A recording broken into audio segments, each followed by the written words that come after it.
there ain't no doubt I love this land. God bless the USA.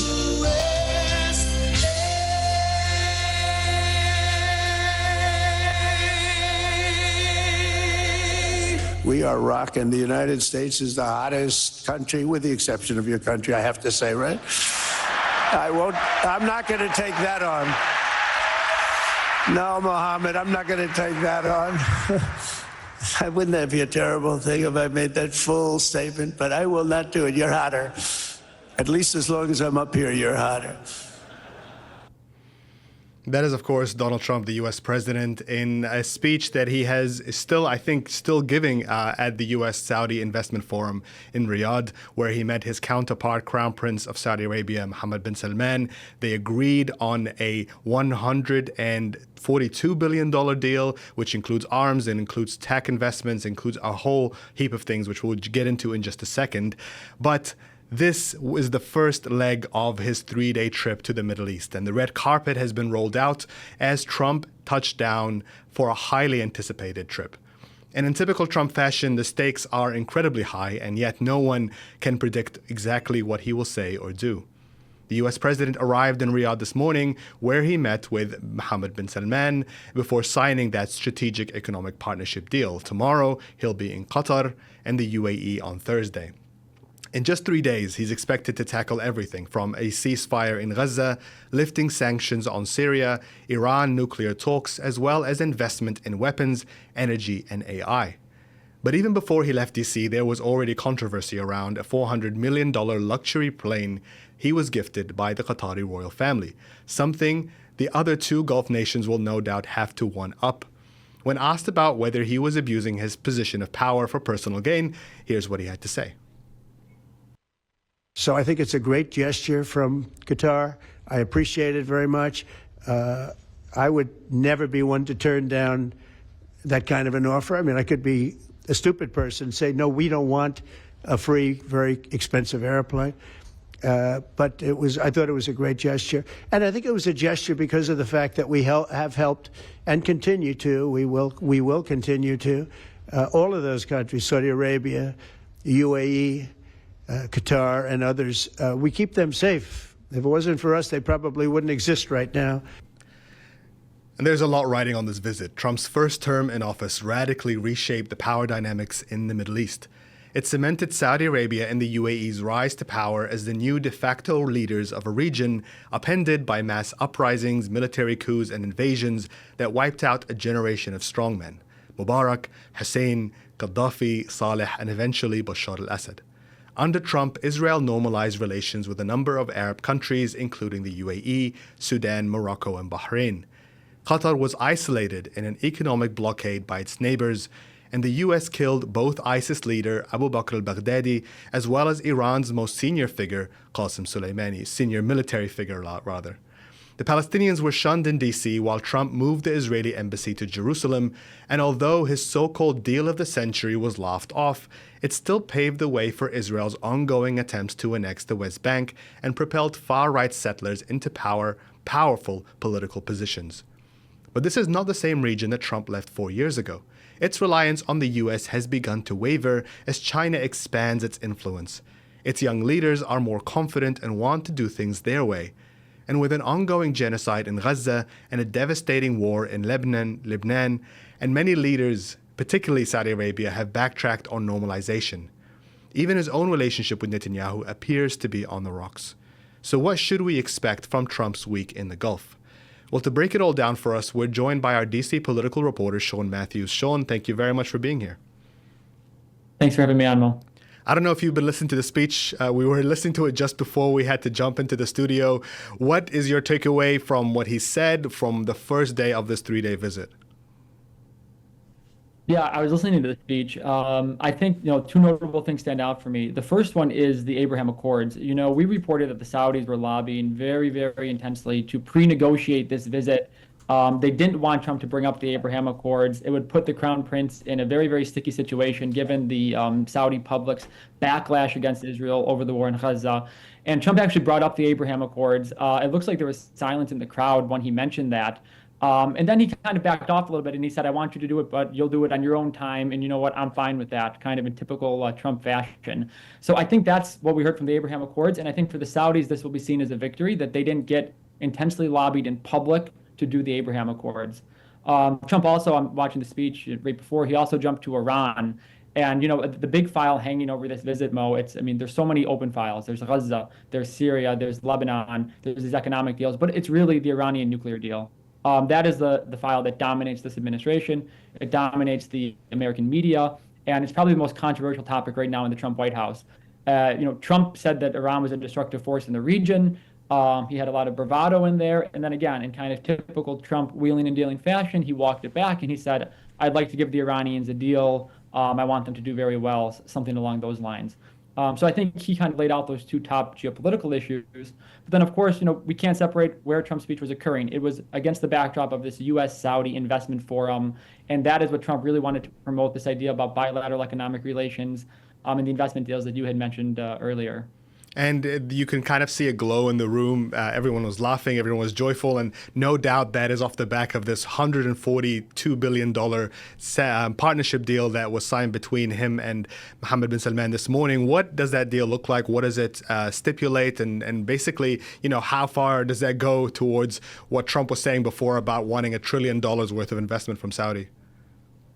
Yeah, well, so I think he wants $1 trillion. I think he's giving himself some leeway. He wants $1 trillion between the Saudis, the Emiratis, and the Qataris. Of course, we noted yesterday that $1 trillion is about the GDP of Saudi Arabia in 2024. So, I don't think Saudi is going to put their entire GDP into the U.S. But even the White House statement announcing this deal that came out a few hours ago, just less than an hour ago, maybe, it has kind of the typical Trump bravado in it and the exaggeration. And there is some heft to it. But the White House statement says $600 billion in deals. I was trying to total, actually, before I came on the show, the amount of dollar values that were listed, and it seems a lot less than $600 billion, even by the White House's own admission. I think one thing that is clear is that this $142 billion you mentioned is on the defense side, and these are the arms sales. We mentioned that this was the low-hanging fruit for Trump in order to seal the deal. The Gulf states have always wanted a steadier supply of U.S. weapons systems. The Biden administration was, not resistant to that, but they had slow-walked some of that. We know there were tensions between Biden and MBS in his early days. And the easiest way for Trump to kind of bag a few deals was to just, cut the cords loose on arms sales and really open that up. In April, he unveiled a new foreign military sales system. And his talking point, we were told from U.S. officials and Arab officials even, was that Trump was really going to discuss kind of this new U.S. approach to arms sales, where it'd be faster, quicker, they would expedite them more. And it looks like the Saudis and the U.S. have also discussed F-35 warplane sales. That's a huge development if that's true. F-35s were always tied to Saudi normalizing with Israel. So, if the Saudis can get a bilateral deal with the U.S. for F-35s, or even begin the discussion about that, it would be irking the Israelis, and it would be seen as a win for the Saudis. One thing that's not in this deal, the $600 billion portfolio that we saw, is nuclear energy. At least I haven't seen it. And of course, that was the main topic. Trump's energy chief was in Saudi in April, and he said that the U.S. and Saudi Arabia were making steps towards a bilateral nuclear deal, potentially, where the U.S. would sell civilian nuclear technology to Saudi Arabia. That is a very politically fraught topic in Washington. It's a key goal of the Saudis. So I don't see that actually in the statement. Maybe something will come out later on that, or I'm missing it.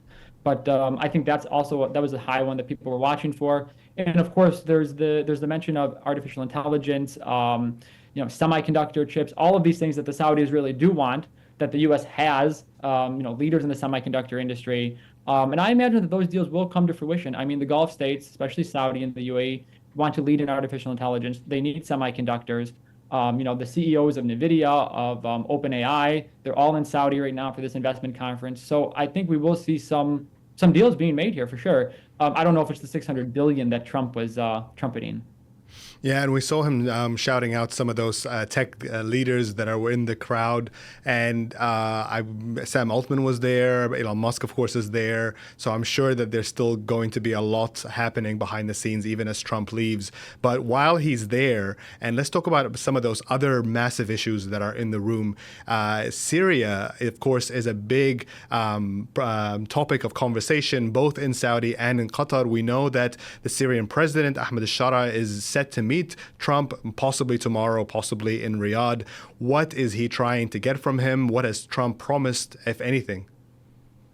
Yeah, Mo, this is a huge development, and I mean, it broke right today that Trump announced he confirmed that he would meet Sharda. Basically, what Ahmed al-Sharda needs is sanctions relief desperately.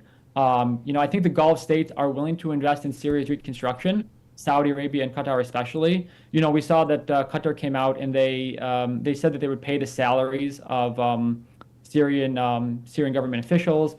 Saudi and the U.S. also paid back Syria's international debts, a couple $100 million. So the Gulf states have been signaling for the last couple of weeks that they are prepared to step up in Syria. I think from the Gulf side, part of that is that they want to curb some of Turkey's influence in Syria, especially for Saudi Arabia. I think Saudi Arabia has the money to put into Syria. Turkey doesn't have the money. So I think Saudi Arabia sees a way to maybe clip Turkey's rising wings a little bit in Syria, but also prevent Syria from becoming a failed state. The Saudis simply don't want that. Of course, the lobbying from Israel on Syria has been intense, Mo. We've reported this for months now, that the Israelis were lobbying the U.S. to keep troops in northeast Syria. And this is speaking about Iran and their relationship to obviously Trump has really put a lot of political power onto this Iran nuclear talks. Saudi Arabia has hosted the first one. They've been quite involved.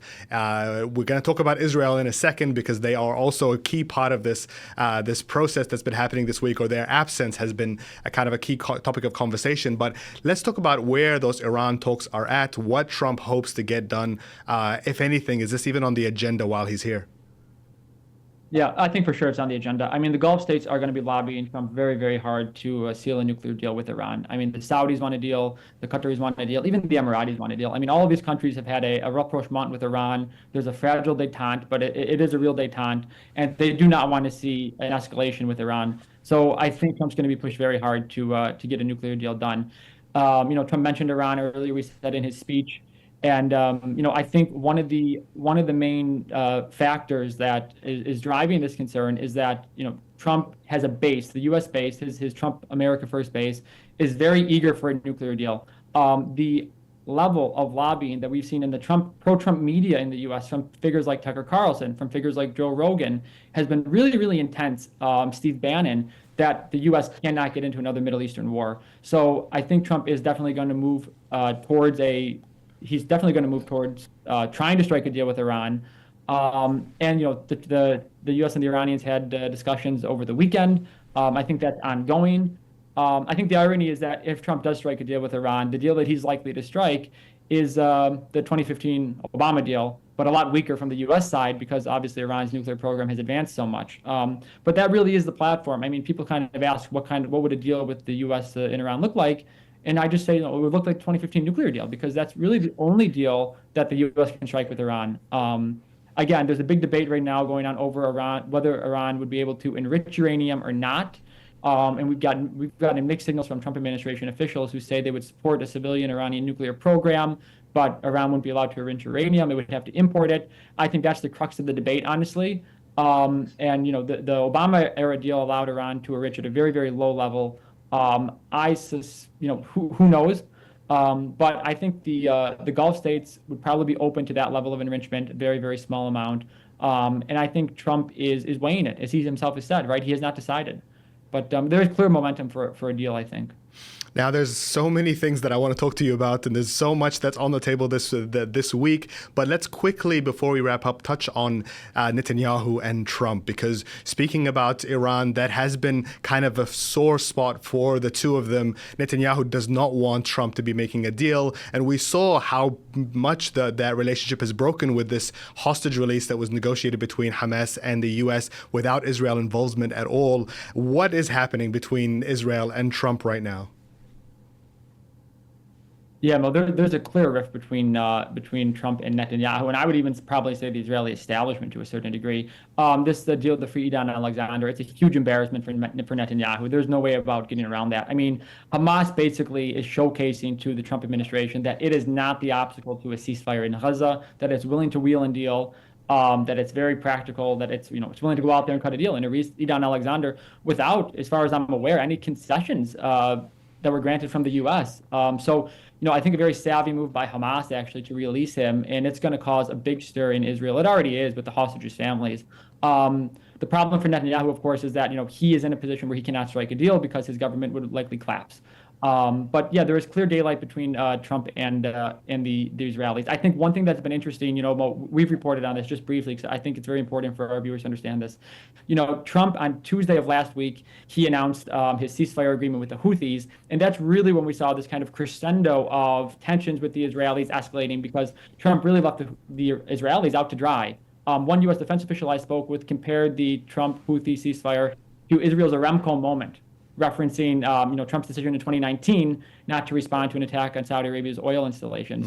And that precipitated a huge monumental change in Saudi Arabia's foreign policy, I think, over the last 6 or 7 years. So it's a huge embarrassment for Israel. Trump has basically, cut a bilateral deal that leaves Israel out in the cold with the Houthis. And then as the week progressed, we saw more tensions kind of emerging. And then, of course, Trump's not in Israel. U.S. Defense Secretary Pete Hegseth canceled his visit to the country. That was kind of walked back, saying it wasn't a cancellation, but it was a cancellation. So there are clear tensions. But I think just going forward, this was what I would leave us with. Trump, in his first 100 or so days, he compartmentalized the files with Israel. So he basically has given Israel a free hand to do what it wants in Gaza, to wage war, to lay siege to Gaza. Israel has been able to do that. But on other files, Trump has pushed back on the Israelis. So on Syria, he's pushed back on the Israelis. He did not abide to their request that the U.S. leave more troops in Syria. He said that he's willing to mediate with Erdogan over a deconfliction line with the Israelis personally. That stung Netanyahu. He cut a truce with the Houthis. And of course, we talked about Iran. The big question going forward is going to be whether Trump now turns to the Gaza file and puts pressure on Netanyahu for a ceasefire. I suspect in the Gulf states, he's going to come under serious pressure to do so. They want a ceasefire. They want this war wrapped up. But that's really where we're at now, is that will this compartmentalization last, or will Trump and Netanyahu come to a clash on Gaza? Now, I know that we talked about not making any big predictions, so I'll not ask you to make anything bold, but I'm sure that we're going to have a lot more to talk about by the end of this Trump visit to the Middle East. Sean Matthews, thank you so much for joining us.